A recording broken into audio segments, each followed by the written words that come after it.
I think we're taking on more and more building work now.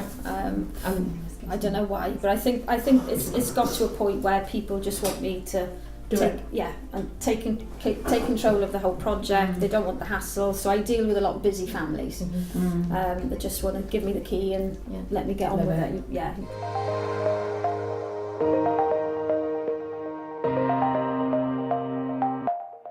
I think where we find it difficult is the Google searches, because I think this, even though my main market is kitchens, there's so many kitchen companies.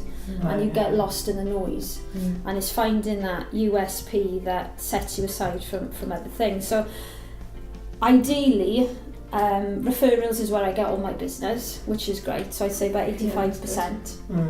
And then I think the people that do find me on... Key question, do you ask your clients to give you referrals, or does it just happen naturally? No, we've come up with a referral scheme.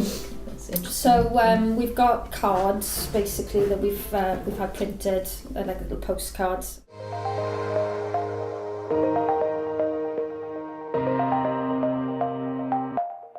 And it's quite nice now because we've got a team of plasterers, electricians and plumbers and things like that, and everybody leaves it all clean. And I had an email the other night from this customer we do it at the moment, and she said, oh my god, the place is spotless. Whoever's here, I've just brushed out. And I said, well, yeah, because they'll get bollocked if they don't.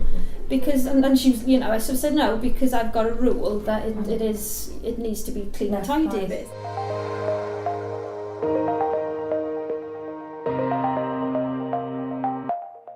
I can understand how most kitchen business works, because they've got big rent, big rates, depending on obviously the size.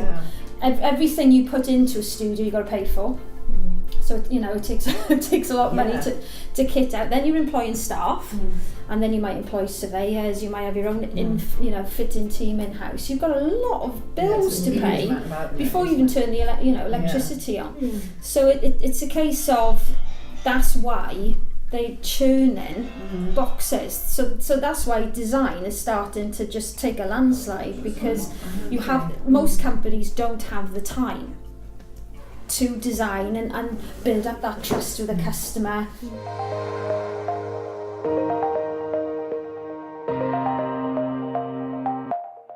But what I've done here, my business model, I wanted it to be different because I'm bespokely trained anyway.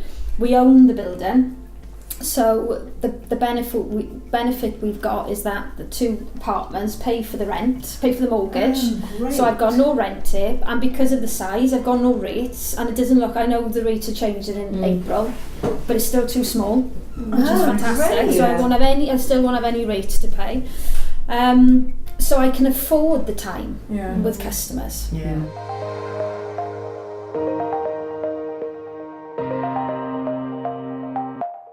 How can a build be give you a guesstimate quote, and then he works on the job, and then like halfway through or 3/4 to it, then gives you another price, or it's actually another 40 grand? It's usually when you pull down some plaster or something, you don't know. You find out everything's blurred, I find or damp. There's always things. So I find that with bathrooms. So when I do a bathroom, and the plumber sort of says, right, I'm assuming that the pipes are doing this, and this, and this. But I always say to the customer, until we pull that floor up or pull that ceiling down, we have no idea what Joe Blogs have done before you bought the house. So there might not be footings and things like that.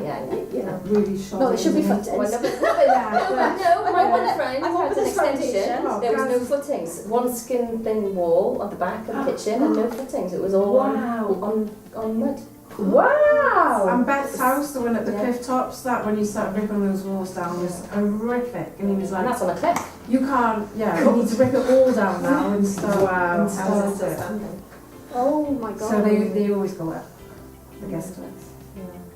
Well, I suppose it is, but I'm finding those, it's because I'm working with a few property clients, is that I think the general public also who've not been experienced with bills or an extension and things like that, they need to be educated, don't they? And it's having that trust that it's not a sales pitch. Yeah. It's I'm having to educate you, help you to know, because you know, like you were saying about one client where you know you kind of put all the staircase in, and then wants another wall put somewhere or a window, and you're like, well, the house is kind of built now. It's not like I'm going to put a new jacket with this pair of jeans. Yes. I always like that saying, "Oh, while you're here." Oh, I know. Yeah, she did. I know. I'm going to take all the front of the wall out you and just must put a have window that in. so much. We do a kitchen. Oh, well, yeah. Can you, when the plumber's here, can you sort the bathroom out? Yeah.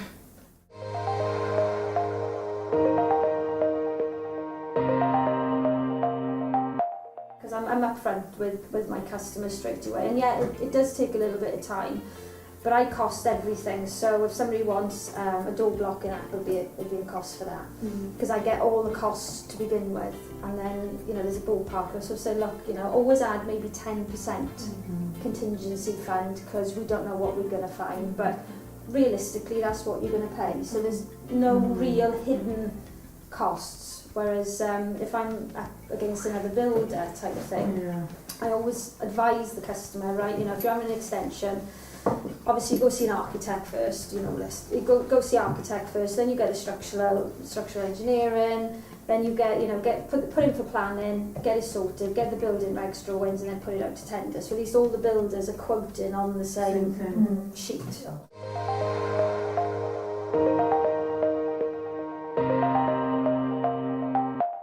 I think most builders think, oh, it's just a kitchen. Yeah. They don't have the thought of, well, if it's an open plan, you know, you want your living, you want your dining space. It's a living Gaz is used to area. me, so he knows how, I don't know, the design is much longer and more in depth and needs more planning than just turn up to IKEA. But most builders are not like that. No.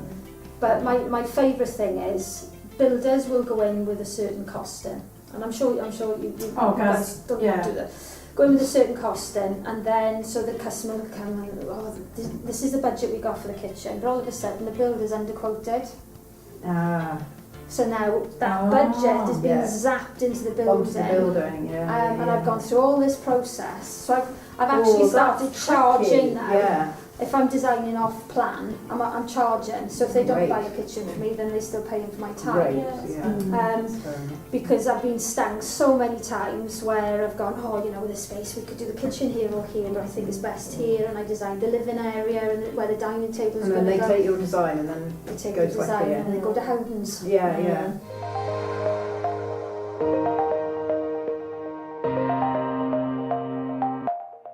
Do you know, I like meeting people. I think, and I think as well, it's quite nice because I work a lot more with men. It gets quite, I guess Or the quite buildery lonely. side, yeah, or the lads. Yeah, and I've got a lovely team. Don't get me wrong, we all really get on, and there's good banter on site. But it's the creative process when somebody comes in and they talk, and I get obviously out to them with certain questions, how they live, and they're all family based as well. So obviously I'm attracting families, or I'm attracting grandparents now who's got the disposable income, but the grandkids are coming to stay with them, so they still want the space to entertain their family.